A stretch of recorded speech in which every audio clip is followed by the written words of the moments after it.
Lettre de Theo van Gogh. Lettre écrite entre le mardi 22 et le jeudi 24 juin 1880. Mon cher Théo, c'est un peu à contre-cœur que je t'écris, ne l'ayant pas fait depuis si longtemps, et cela pour maintes raisons. Jusqu'à un certain point tu es devenu pour moi un étranger, et moi aussi je le suis pour toi peut-être plus que tu ne penses. Peut-être vaudrait-il mieux pour nous ne pas continuer ainsi. Il est possible que je ne t'aurais pas même écrit maintenant, si ce n'était que je suis dans l'obligation, dans la nécessité de t'écrire. Si, dis-je, toi-même tu ne m'eusses pas mis dans cette nécessité-là. J'ai appris à Étienne que tu avais envoyé 50 francs pour moi.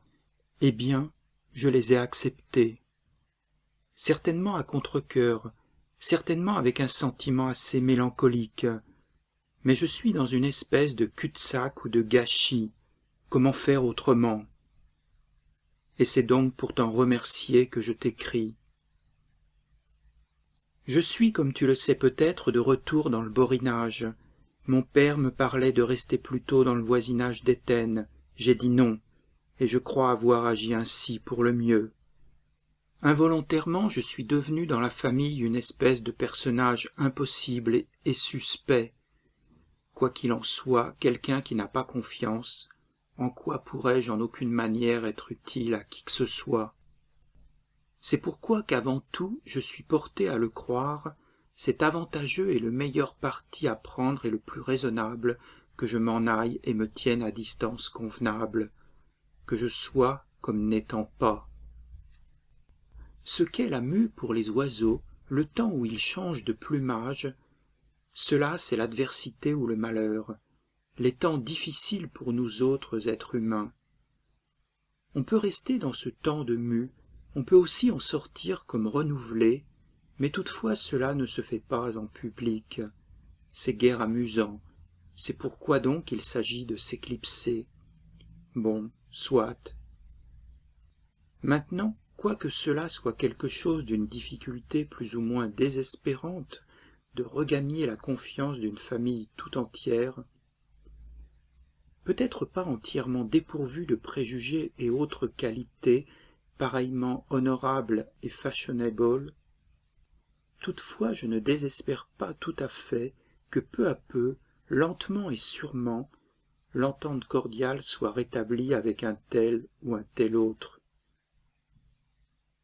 Aussi est-il qu'en premier lieu, je voudrais bien voir cette entente cordiale, pour ne pas dire davantage, rétablie entre mon père et moi, et puis j'y tiendrai également beaucoup qu'elle se rétablisse entre nous deux.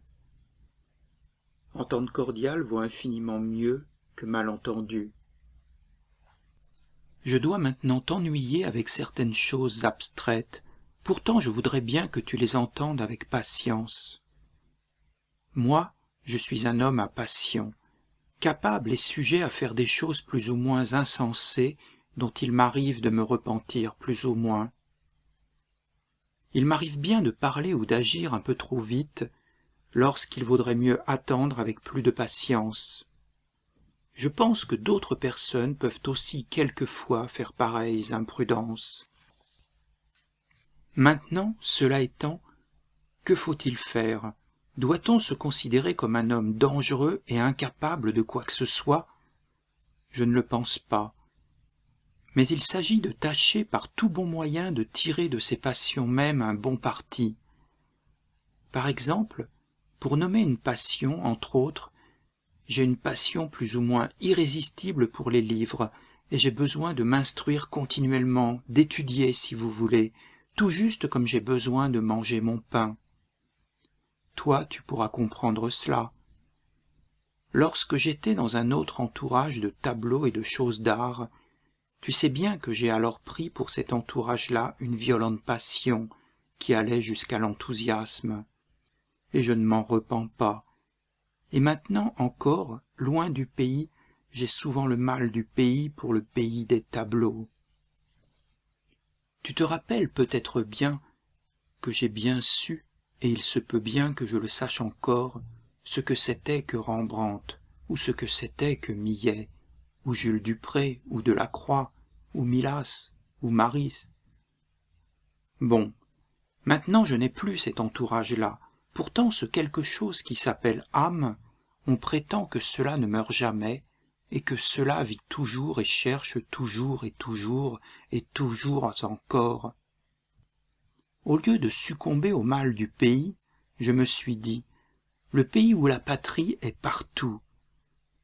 Au lieu donc de me laisser aller au désespoir, j'ai pris le parti de mélancolie active, pour autant que j'avais la puissance d'activité, ou, en d'autres termes, j'ai préféré la mélancolie qui espère, et qui aspire et qui cherche, à celle qui, morne et stagnante, désespère. J'ai donc étudié plus ou moins sérieusement les livres à ma portée, tels que la Bible et la Révolution française de Michelet. Et puis l'hiver dernier, Shakespeare, et un peu Victor Hugo et Dickens, et Beecher Stowe, et puis dernièrement Eschyle, et puis plusieurs autres, moins classiques, plusieurs grands petits maîtres. Tu sais bien que tel qu'on range parmi les petits maîtres s'appelle Fabricius ou Bida. Maintenant celui qui est absorbé en tout cela quelquefois est choquant, shocking pour les autres et sans le vouloir, pêche plus ou moins contre certaines formes et usages et convenances sociales. Pourtant c'est dommage quand on prend cela de mauvaise part. Par exemple, tu sais bien que j'ai souvent négligé ma toilette, cela je l'admets, et j'admets que cela est shocking. Mais voici, la gêne et la misère y sont pour quelque chose, et puis c'est quelquefois un bon moyen pour s'assurer la solitude nécessaire, pour pouvoir approfondir plus ou moins telle ou telle étude qui vous préoccupe. Une étude très nécessaire est la médecine. À peine est-ce un homme qui ne cherche pas à en savoir tant soit peu, qui ne cherche pas à comprendre au moins de quoi il s'agit, et voilà je ne sais encore rien du tout.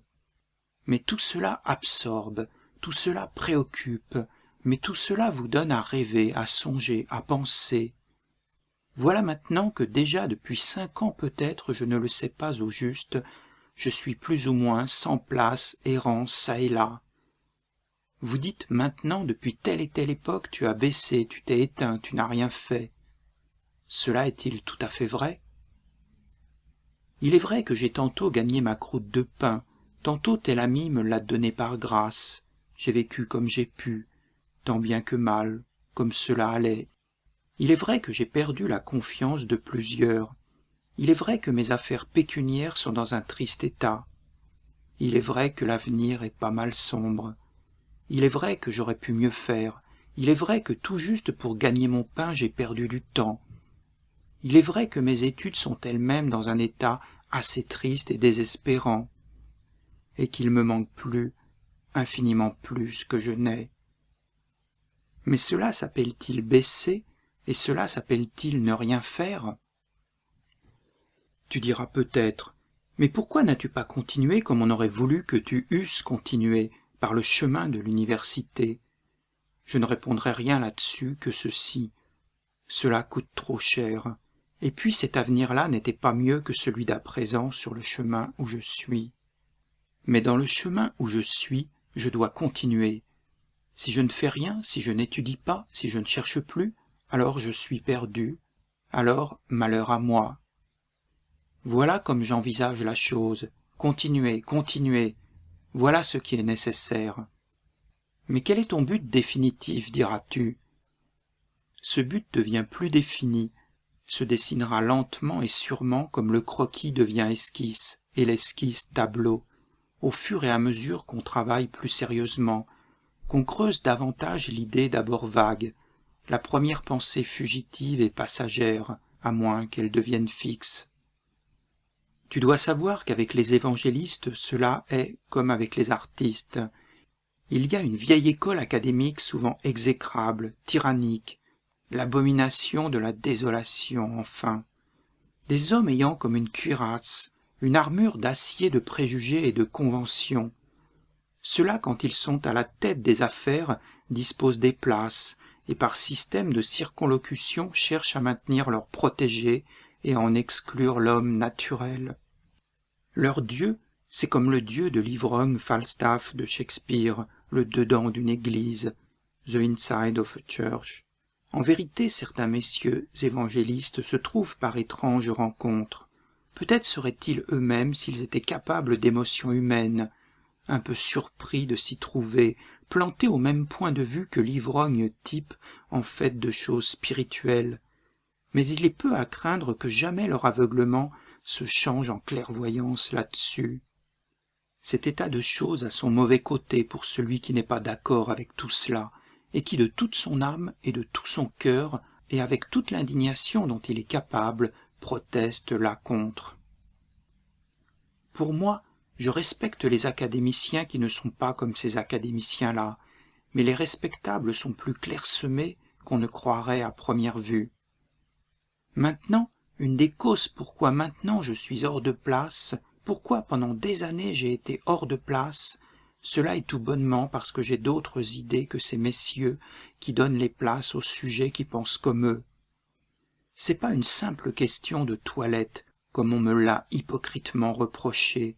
C'est question plus sérieuse que cela, je t'en assure. Pourquoi je dis tout cela? Non pas pour me plaindre, non pas pour m'excuser sur ce en quoi je puis avoir plus ou moins tort, mais tout simplement pour te dire ceci. Lors de ta dernière visite l'été passé, lorsque nous nous sommes promenés à deux près de la fosse abandonnée qu'on appelle la Sorcière, tu m'as rappelé qu'il y avait un temps où nous étions aussi à nous promener près du vieux canal et moulin de Rijswijk, et alors, disais-tu, nous étions d'accord sur bien des choses, mais, as-tu ajouté, depuis lors tu as bien changé, tu n'es plus le même. Eh bien, cela n'est pas tout à fait ainsi. Ce qui a changé, c'est qu'alors ma vie était moins difficile, et mon avenir moins sombre en apparence. Mais quant à l'intérieur, quant à ma manière de voir et de penser, cela n'a pas changé.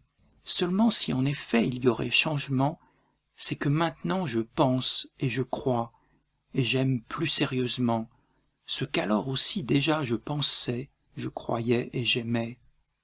Ce serait donc un malentendu si tu persistais à croire que, par exemple, maintenant je serais moins chaleureux pour Rembrandt ou Millet ou Delacroix ou qui que ce soit, ou quoi que ce soit, car c'est le contraire seulement, voyez-vous. Il y a plusieurs choses qu'il s'agit de croire et d'aimer. Il y a du Rembrandt dans Shakespeare, et du Corrège en Michelet, et du Delacroix dans Victor Hugo. Et puis il y a du Rembrandt dans l'Évangile et de l'Évangile dans Rembrandt, comme on veut. Cela revient plus ou moins au même, pourvu qu'on entende la chose en bon entendeur, sans vouloir la détourner en mauvais sens, et si on tient compte des équivaux des comparaisons qui n'ont pas la prétention de diminuer les mérites des personnalités originales. Et dans Bunyan, il y a du Maris ou du Millet, et dans Becherstow, il y a du Harry Scheffer. Si maintenant tu peux le pardonner à un homme d'approfondir les tableaux, admets aussi que l'amour des livres est aussi sacré que celui de Rembrandt, et même, je pense que les deux se complètent. J'aime fort le portrait d'homme par Fabricius, qu'un certain jour, nous promenant aussi à deux, nous avons longtemps regardé au musée d'Harlem. Bon, mais j'aime tout autant Richard Carton de Dickens dans son Paris et Londres en 1793, et je pourrais te montrer d'autres figures étrangement saisissantes, dans d'autres livres encore, avec ressemblances plus ou moins frappantes. Et je pense que Kent, un homme dans King Lear de Shakespeare, est tout aussi noble et distingué personnage que telle figure de Kaiser, quoique Kent et King Lear sont censés avoir vécu longtemps auparavant. Pour ne pas en dire davantage, mon Dieu, comme cela est beau, Shakespeare. Qui est mystérieux comme lui? Sa parole et sa manière de faire équivaut bien, tel pinceau frémissant de fièvre et d'émotion. Mais il faut apprendre à lire, comme on doit apprendre à voir et apprendre à vivre. Donc tu ne dois pas penser que je renie ceci ou cela. Je suis une espèce de fidèle dans mon infidélité, et quoi qu'étant changé, je suis le même, et mon tourment n'est autre que ceci. À quoi pourrais-je être bon? Ne pourrais-je pas servir et être utile en quelque sorte? Comment pourrais-je en savoir plus long et approfondir tel ou tel sujet?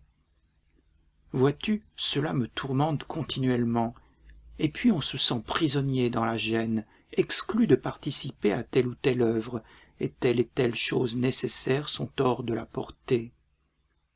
À cause de cela, on n'est pas sans mélancolie, puis on sent des vides, là où pourrait être amitié et haute et sérieuse affection, et on sent le terrible découragement ronger à l'énergie morale même, et la fatalité semble pouvoir mettre barrière aux instincts d'affection et une marée de dégoût qui vous monte.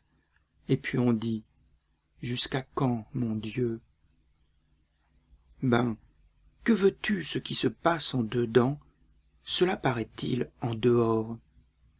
Tel a un grand foyer dans son âme, et personne ne vient jamais s'y chauffer, et les passants n'en aperçoivent qu'un petit peu de fumée en haut par la cheminée, et puis s'en vont leur chemin. Maintenant, voilà, que faire? Entretenir ce foyer en dedans, avoir du sel en soi-même, attendre patiemment pourtant avec combien d'impatience, attendre l'heure, dis-je, où quiconque voudra bien s'y asseoir, demeurera là, qu'en sais-je, que quiconque croit en Dieu attende l'heure qui viendra tôt ou tard. Maintenant, pour le moment, toutes mes affaires vont mal à ce qui paraît, et cela a déjà été ainsi pour un temps, pas tout à fait inconsidérable, et cela peut encore rester comme cela pour un avenir de plus ou moins longue durée. Mais il se peut qu'après que tout a semblé aller de travers, tout aille mieux ensuite. Je n'y compte pas, peut-être cela n'arrivera-t-il pas, mais en cas qu'il y vînt quelque changement pour le mieux, je compterais cela comme autant de gagné, j'en serais content, je dirais « enfin ». Voilà pourtant, il y avait donc quelque chose. Mais diras-tu, pourtant tu es un être exécrable, puisque tu as des idées impossibles de religion et des scrupules de conscience puérils. Si j'en ai d'impossible ou de puéril, puissais-je en être délivré, je ne demande pas mieux. Mais voici à peu près où j'en suis sur le sujet. Vous trouverez dans le philosophe sous les toits de Souvestre comment un homme du peuple, un simple ouvrier très misérable si on veut, se représentait la patrie.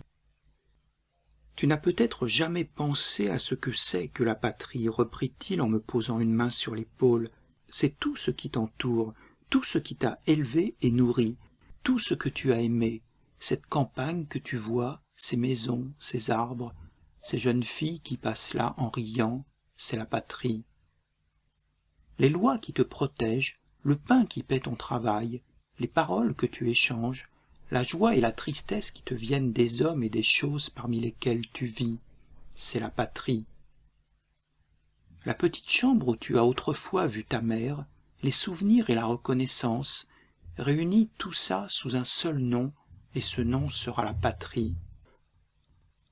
Maintenant, de même, est-il que tout ce qui est véritablement bon et beau, de beauté intérieure morale, spirituelle et sublime dans les hommes et dans leurs œuvres, je pense que cela vient de Dieu, et que tout ce qu'il y a de mauvais et de méchant dans les œuvres des hommes et dans les hommes, cela n'est pas Dieu, et Dieu ne trouve pas cela bien non plus. Mais involontairement je suis toujours porté à croire que le meilleur moyen pour connaître Dieu, c'est d'aimer beaucoup. Aimer tel ami, telle personne, telle chose, ce que tu voudras, tu seras dans le bon chemin pour en savoir plus long après. Voilà ce que je me dis. Mais il faut aimer d'une haute et sérieuse sympathie intime, avec volonté, avec intelligence, et il faut toujours tâcher d'en savoir plus long, mieux et davantage. Cela mène à Dieu, cela mène à la foi inébranlable. Quelqu'un, pour citer un exemple, aimera Rembrandt, mais sérieusement. Il saura bien qu'il y a un Dieu, celui-là il y croira bien. Quelqu'un approfondira l'histoire de la Révolution française, il ne sera pas incrédule, il verra que dans les grandes choses aussi, il y a une puissance souveraine qui se manifeste. Quelqu'un aurait assisté pour un peu de temps seulement au cours gratuit de la grande université de la misère et aurait fait attention aux choses qu'il voit de ses yeux et qu'il entend de ses oreilles et aurait réfléchi là-dessus. Il finira aussi par croire et il en apprendrait peut-être plus long qu'il ne saurait dire. Cherchez à comprendre le dernier mot de ce que disent dans leurs chefs-d'œuvre les grands artistes, les maîtres sérieux. Il y aura Dieu là-dedans. Tel l'a écrit ou dit dans un livre et tel dans un tableau. Puis lisez la Bible tout bonnement et l'Évangile, c'est que cela donne à penser et beaucoup à penser et tout à penser.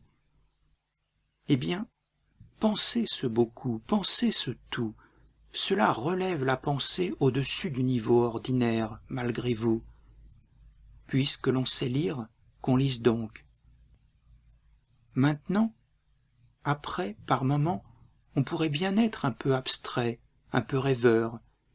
Il y en a qui deviennent un peu trop abstraits, un peu trop rêveurs. Cela m'arrive à moi peut-être, mais c'est la faute à moi. Puis après tout, qui sait? N'y avait-il de quoi? C'est pour telle ou telle raison que j'étais absorbé, préoccupé, inquiet. Mais on remonte à cela. Le rêveur tombe quelquefois dans un puits, mais après on dit qu'il en remonte. Et l'homme abstrait, il a sa présence d'esprit aussi par moments, comme par compensation. C'est quelquefois un personnage qui a sa raison d'être, pour telle ou telle raison, qu'on ne voit pas toujours au premier moment, ou qu'on oublie par abstraction le plus souvent involontairement. Tel qui a longtemps roulé comme ballotté sur une mer orageuse, arrive enfin à destination. Tel qui a semblé bon à rien et incapable de remplir aucune place, aucune fonction, finit par en trouver une, et actif et capable d'action, se montre tout autre qu'il n'avait semblé au premier abord. Je t'écris un peu au hasard ce qui me vient dans ma plume. J'en serais bien content si en quelque sorte tu pourrais voir en moi autre chose qu'une espèce de fainéant. Puisqu'il y a fainéant et fainéant qui forment contraste. Il y a celui qui est fainéant par paresse et lâcheté de caractère, par la bassesse de sa nature. Tu peux, si tu juges bon, me prendre pour un tel.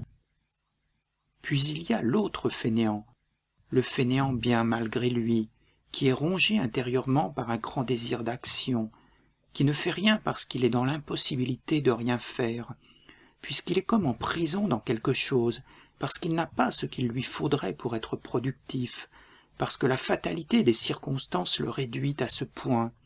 Un tel ne sait pas toujours lui-même ce qu'il pourrait faire, mais il le sent par instinct. Pourtant je suis bon à quelque chose, je me sens une raison d'être, je sais que je pourrais être un tout autre homme. À quoi donc pourrais-je être utile? À quoi pourrais-je servir? Il y a quelque chose au-dedans de moi. Qu'est-ce que c'est donc?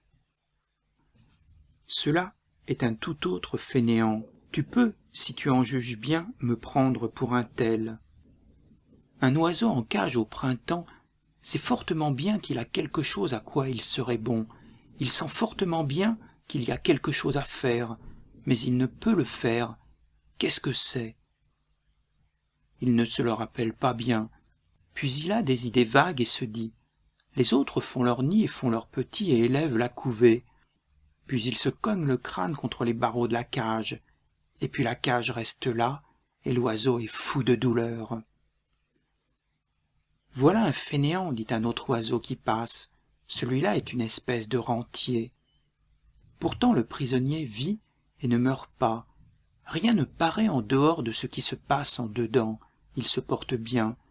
Il est plus ou moins gai aux rayons de soleil. Mais vient la saison des migrations. Accès de mélancolie. Mais, disent les enfants qui le soignent dans sa cage, il a pourtant tout ce qu'il faut. Mais lui de regarder au dehors le ciel gonflé, chargé d'orage, et de sentir la révolte contre la fatalité en dedans de soi. Je suis en cage, je suis en cage. Et il ne me manque donc rien, imbécile. J'ai tout ce qu'il me faut, moi. Ah, de grâce, la liberté. Être oiseau comme les autres oiseaux. Tel homme fainéant ressemble à tel oiseau fainéant. Et les hommes sont souvent dans l'impossibilité de rien faire, prisonniers dans je ne sais quelle cage horrible, horrible, très horrible. Il y a aussi, je le sais, la délivrance tardive, une réputation gâtée à tort ou à raison, la gêne, la fatalité des circonstances, le malheur. Cela fait des prisonniers. On ne saurait toujours dire ce que c'est qui enferme, ce qui mure, ce qui semble enterré, mais on sent pourtant je ne sais quelle barre, quelle grille, des murs. Tout cela est imaginaire, fantaisie. Je ne le pense pas, et puis on se demande, mon Dieu, est-ce pour longtemps, est-ce pour toujours, est-ce pour l'éternité? Sais-tu ce qui fait disparaître la prison? C'est toute affection profonde, sérieuse, être ami, être frère. Aimer, cela ouvre la prison par puissance souveraine, par charme très puissant. Mais celui qui n'a pas cela demeure dans la mort. Mais là où la sympathie renaît, renaît la vie. Puis la prison s'appelle quelquefois préjugé, malentendu, ignorance fatale de ceci ou de cela, méfiance, fausse honte. Mais pour parler d'autre chose, si j'ai moi baissé d'un autre côté, tu as monté, et si moi j'ai perdu des sympathies, toi tu en as gagné.